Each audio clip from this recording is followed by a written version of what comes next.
So, think about the words we use every single day to judge human behavior. Yeah. You know, like you might say a coworker is weak because they never stand up to a domineering boss. Yeah, exactly. Or you might call a historical dictator evil. Or maybe you describe a lifelong friend as genuinely good. But, I mean, what are we actually measuring when we throw those labels around? Are we talking about their literal actions in the world? Or their intentions. Right. Are we judging their hidden intentions? Or are we just describing how they happen to make us feel in a specific fleeting moment? Well, we use those words so loosely. We treat them as if they all belong to the exact same category of measurement. But they represent completely different layers of the human experience. Yeah. When we label someone, we usually conflate their psychology, their morality, and their spirituality into just one messy, overarching judgment. And that leaves us fundamentally confused about why people behave the way they do. Which brings us to today's deep dive. We're looking at excerpts from this fascinating framework called the 4 Axes of Human Development. It's really incredible. It is. And the mission today for you listening is to map the hidden architecture of human character. We're going to break down the psychological, the ethical, and the spiritual dimensions that shape who you are and ultimately who you can become. Right. We want to save you from information overload, so we're distilling this complex framework into clear, actionable aha moments, because human beings are just so layered. They really are. And having a grid like this is incredibly valuable. I mean, it finally provides a structural map to answer that age-old question, Yeah. Why do people do what they do? Exactly. That separation is what allows us to understand those glaring contradictions we see in people every day. Like, it explains how someone can be wonderfully kind, but completely unreliable. Oh, yeah. We all know someone like that. Right. Or highly disciplined, but deeply destructive. Gives us a vocabulary for the nuance of the human condition. So, to really understand this architecture, we have to start with the self, right? Before looking at how a person interacts with the rest of the world, we have to look at their inner drive. Yes, axis 1. Right, axis 1, which is strength versus weakness. And a crucial baseline to establish right away is that this has absolutely nothing to do with physical dominance. No, not at all. We aren't talking about how much you can bench press or how loudly you can yell in a meeting. It is entirely about self-mastery, inner governance. When we use the word weakness in this context, we're describing internal fragility. Okay, internal fragility. Yeah. A weak person avoids discomfort at all costs. They dodge the truth, especially when it reflects poorly on them, and they consistently evade responsibility. Right. Instead of choosing their actions intentionally, they react impulsively. They're easily controlled by whatever external factors are present in the room. Fear, the desperate need for approval, or just, fleeting temporary desires. So they are essentially bouncing around like a pinball. Yeah, exactly. A pinball based on whatever is happening around them. If the room is anxious, they're anxious. If the crowd is angry, they're angry. Which leads to a really fascinating compensation mechanism. People who lack internal anchor points often try to compensate for that fragility. How so? Well, they might become chronic people pleasers, right? Yeah. Constantly seeking validation to feel secure. Or, paradoxically, they might try to micromanage and control everyone around them because their own internal world is so chaotic. Oh, wow. That makes so much sense. And then on the other end of that spectrum is strength, which is characterized by internal stability. This is the capacity to face uncomfortable truths about oneself without falling apart. So it's about holding steady. Exactly. A strong person acts according to deeply held values rather than whatever mood they happen to wake up with. They exercise restraint, they delay gratification, and most importantly, they take full ownership of their actions and the consequences that follow. Okay, so axis 1 is just about you, alone in a room, managing your own mind and impulses. Yes. But humans don't live in isolation. Eventually, you have to leave that room and interact with society, and that brings in axis 2, which is good versus bad. Moral impact. Right, the axis of moral impact. It measures how your actions actually affect other people. Because if axis 1 is psychology, axis 2 is ethics. A good person operates with the core intention to reduce harm and increase well-being. They actively factor other human beings into their decision-making process. They care about the outcome for others. Exactly. They practice empathy, fairness, accountability. And a defining hallmark of goodness here is the willingness to self-correct. When a good person realizes they are causing harm, they change course. Because their ultimate goal is the well-being of others. Like if they step on someone's toes, they don't blame the person's toes for being in the way. Right, they step back. Exactly. Whereas a bad person causes harm through selfishness, neglect, or malicious intention, a bad person justifies their harmful behavior. They rewrite the narrative so that they're always the victim or the hero, treating other people merely as tools to get what they want. Or as obstacles to be removed. And, we have to recognize that these aren't permanent static categories. Right, for the listener, it's not black and white. No, most of us are not purely good or purely bad in some absolute cartoon villain sense. Yeah. We slide along this moral spectrum depending on our maturity, the pressure of our circumstances, our awareness.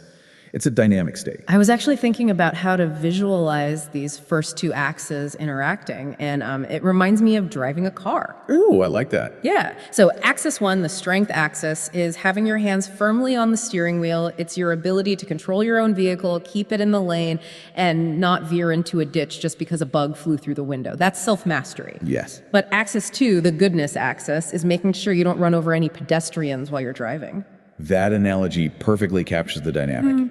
Because you can be in complete masterful control of the car, highly strong and disciplined, but still intentionally drive it through a crowded crosswalk. Because you're in a hurry and you just don't care about anyone else. Wow. That would be strong, but bad.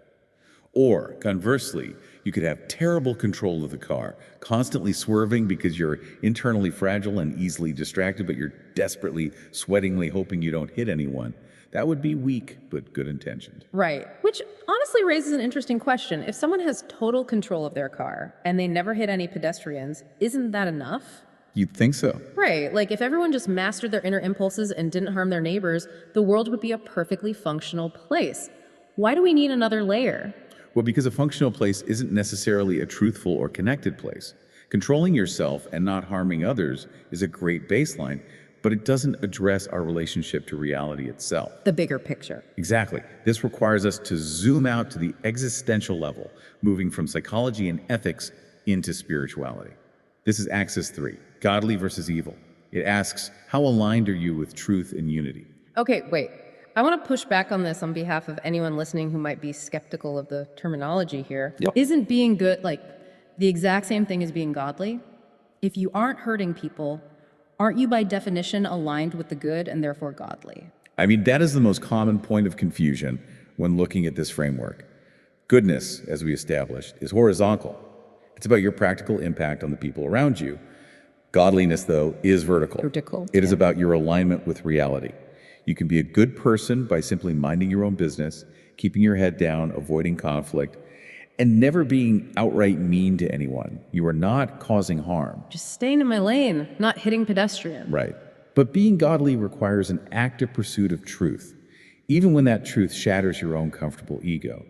It requires seeing the deep interconnectedness of all people. Wow. It's the difference between simply not stealing from your neighbor, which is good, and actively recognizing that you and your neighbor are fundamentally part of the exact same whole.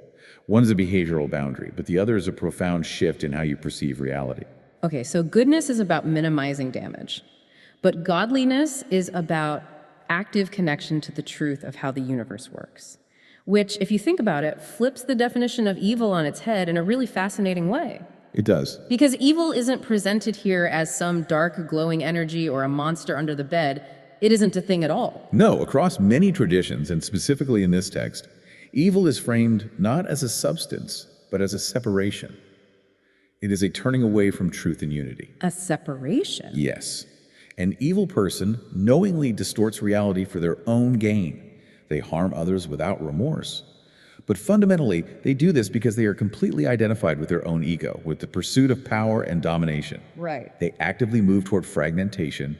They want to break reality apart into isolated, manageable pieces they can exploit, rather than aligning with the unified whole. So they're cutting themselves off from the web of humanity. Precisely. So, okay, if we map this out, we have strength for self-mastery, goodness for moral impact, and godliness for existential truth. But here is the glaring problem when we look at the real world. Yeah. If we know what strength, goodness, and truth look like, why is the world such a spectacular mess? Like, why do humans consistently fail at all three? Well, that gap between our ideals and our reality is explained by the fourth dimension, axis 4, which is awareness versus unawareness. The missing piece. Exactly. This is the engine underneath the other three. It dictates whether a person even sees the choices that are available to them in the first place. Let's break down what unawareness actually looks like in practice, because an unaware person cannot see their own patterns, right? No, they run on autopilot. They act entirely from their childhood conditioning, their unexamined biases, or whatever emotion is currently flooding their nervous system. And they might cause terrible cascading harm without even realizing it, and they will truly believe they are entirely justified. Yes. Because they lack the basic capacity to observe themselves from the outside. An aware person, on the other hand, observes their own thoughts as they happen. In real time. Right. They recognize the moment their ego gets bruised. They feel the emotional trigger tightening in their chest, but they don't immediately act on it.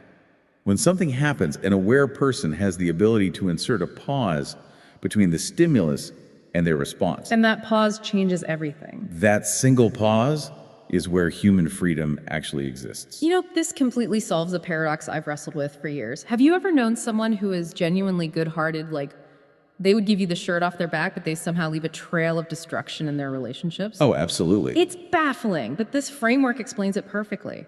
They aren't evil, they aren't malicious, they are just fundamentally blind to their own mechanisms. Consider someone whose intention sits firmly on the good side of the ethical axis. They love their family deeply, they want the best for their children. But because they're entirely unaware on axis 4, they have zero visibility into their own underlying anxiety or unhealed trauma. Or their need to control things. Right, their suffocating need to control their environment just to feel safe. So they end up micromanaging and hurting the very people they intend to nurture. Going back to the car, they are driving, genuinely wanting to avoid the pedestrians, but they have a blindfold on. That's a great way to put it. And when they inevitably crash, they are shocked and deeply defensive. They say, "But I love you, I was only trying to help." Because in their mind, their pure intentions should just negate the actual damage they cause. Which is exactly why the text literally calls awareness the gateway to transformation. Yeah. You cannot govern an impulse if you refuse to look at it. You cannot correct a harm if you deny it ever happened. And you certainly cannot align with existential truth if you are entirely consumed by your own ego's narrative.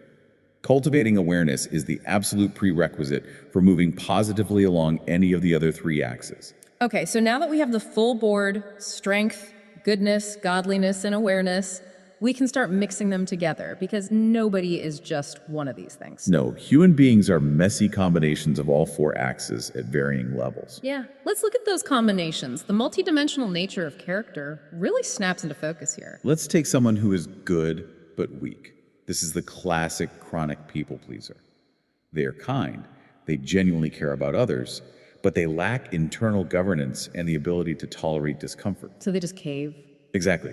They're easily manipulated, they agree to things they resent, or they fail to speak up against a clear injustice in the workplace, not out of malice, but because they are too internally fragile to handle the conflict. And the resentment just builds and builds. On the flip side, think about the strong but bad person. I mean, you listening have definitely encountered this combination. Oh, for sure. This is the hyper-disciplined boss with incredible self-mastery. They wake up at 4 a.m., run 10 miles, never miss a financial target, and have absolute control over their emotions. Well then. But they use all that formidable strength to exploit people. They treat their employees as disposable tools to maximize profit, completely ignoring the ethical wreckage they leave behind. So, high axis 1, rock bottom axis 2. Then there is a particularly dangerous combination. Aware, but not godly. Oh, this one is rough. Yeah, this person is highly perceptive, they see reality clearly, they understand human psychology, they know their own triggers, and crucially, they know exactly what makes you tick. Yeah.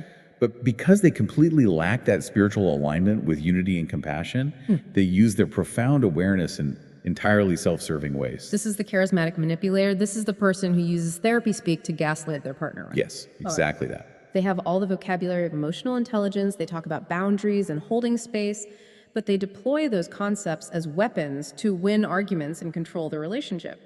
They have the awareness, but none of the actual pursuit of truth. Conversely, you often see the godly but weak individual. They're deeply spiritually inclined. They sense the interconnectedness of all things. They spend time in meditation. They deeply value truth and compassion. But they can't get it together. Right. They completely lack the discipline and self-mastery to implement those lofty values in the real world. They have beautiful ideals, but they can't govern their own daily habits enough to hold down a job or be reliable for their friends. It's a complex matrix. I mean, the rare ideal we are all theoretically striving for is to be strong, good, godly, and aware. Someone who has self-mastery, cares for the well-being of others, seeks existential truth, and constantly observes their own blind spots to keep themselves honest. But understanding how we actually move toward that ideal requires a shift in perspective. Once we map the internal structure of the human being, the text asks us to look at the universe these humans are operating within. Okay, zooming out again. Way out. To describe the mechanics of how we change, we can borrow the language of quantum physics. Okay, before anyone glazes over thinking we're pivoting into a dense physics lecture, let's put up a massive disclaimer here. Please do. An electron doesn't have a moral compass. An atom isn't good or bad. Right, the terminology is entirely metaphorical. Quantum physics describes probabilities, energy behavior at microscopic scales, concepts like uncertainty and entanglement. It does not literally describe moral goodness or psychological strength. Physics doesn't judge humans. Good. Just wanted to make that clear. However, drawing philosophical parallels from quantum concepts provides an incredibly useful way to visualize human development and choice. Let's look at the first metaphor, the observer effect, which links directly to intentionality. In physics, the simple act of observing a particle changes its behavior. And in human development, your attention shapes your choices. A strong person isn't someone who magically never feels anger. No, of course not. They are someone who actively observes their own mind, which changes how that anger behaves. Which flows directly into the second metaphor. Probability representing potential selves. At any given moment, humans contain multiple possible versions of themselves. I love this part. This concept of collapsing a version into reality is so vivid. It's very powerful. Imagine you come home exhausted from a terrible day at work, right? And your partner makes a slightly passive-aggressive comment about the dishes. In that exact split second, multiple versions of you exist as probabilities. Right. There is a reactive, screaming self ready to start a massive fight. There is a sullen, silent self ready to storm out of the room. And there is a patient, understanding self that recognizes your partner is also tired. All of those potential selves are floating there. By inserting a pause using your axis for awareness and intentionally choosing your response, you literally collapse the patient version of yourself into reality. You make it real. Every choice is a collapse of probability into reality. And that leads to the final quantum metaphor, entanglement, representing interconnectedness. Axis 3, basically. Exactly. In quantum mechanics, entangled particles affect each other instantly, regardless of the distance between them. Metaphorically, this mirrors the spiritual truth of Axis 3. We are not isolated units. Right. Every single time you collapse a choice into reality, whether you choose the screaming self or the patient self, that choice ripples outward and alters the state of everyone around you. So, bringing this entire deep dive together, we have a comprehensive map of the human character. Psychology, your strength governs your inner control. Ethics, your goodness, governs your impact on others. Spirituality, your godliness, governs your alignment with the truth of reality. Awareness governs your capacity to actually see the board and change your moves. And physics provides the metaphorical structure of the interconnected universe you are playing the game in. And the map outlines two very clear trajectories. The negative trajectory, living weak, bad, evil, and unaware, is a life lived entirely in the dark. Yeah. It is reacting blindly to every trigger, causing collateral damage, distorting the truth to protect a fragile ego, and ultimately driving yourself and everyone around you toward chaos and fragmentation. But the ideal trajectory, striving to be strong, good, godly, and aware, is about turning the lights on. It's seeing clearly, choosing intentionally, and acting with compassion. Yes. By doing that, you actively increase coherence and unity. You consciously collapse better, more truthful realities into existence, which fundamentally reduces suffering in the world. Because character is not a static trait you are simply born with. It is an architecture you continuously construct moment by moment through awareness and choice. It's an incredibly empowering framework. But as we wrap up, I want to leave you listening with a final thought to mull over, building on that idea of awareness. Okay. We've established that awareness is the absolute gateway to transformation. The text says you can't change what you refuse to see, but consider the scenario. Let's hear it. What if a person is currently unaware, weak, and bad? They cause damage everywhere they go. Suddenly, perhaps through a massive life crisis, they become deeply, painfully aware of their exact nature. They see the wreckage. Right. Does the sheer shock of that sudden awareness automatically force a shift in their strength and goodness? Or Is it possible to be fully agonizingly aware of your own weakness and your own destructive patterns and still look at the probability of a better self and simply refuse to collapse it into reality? Wow. That poses a terrifying but essential question about the ultimate limits of human free will. Seeing the door is one thing, walking through it is another entirely. It really is, because judging human behavior by calling someone strong, weak, or evil is easy. But understanding the invisible architecture underneath those words and having the courage to rebuild it, that requires a whole different level of awareness.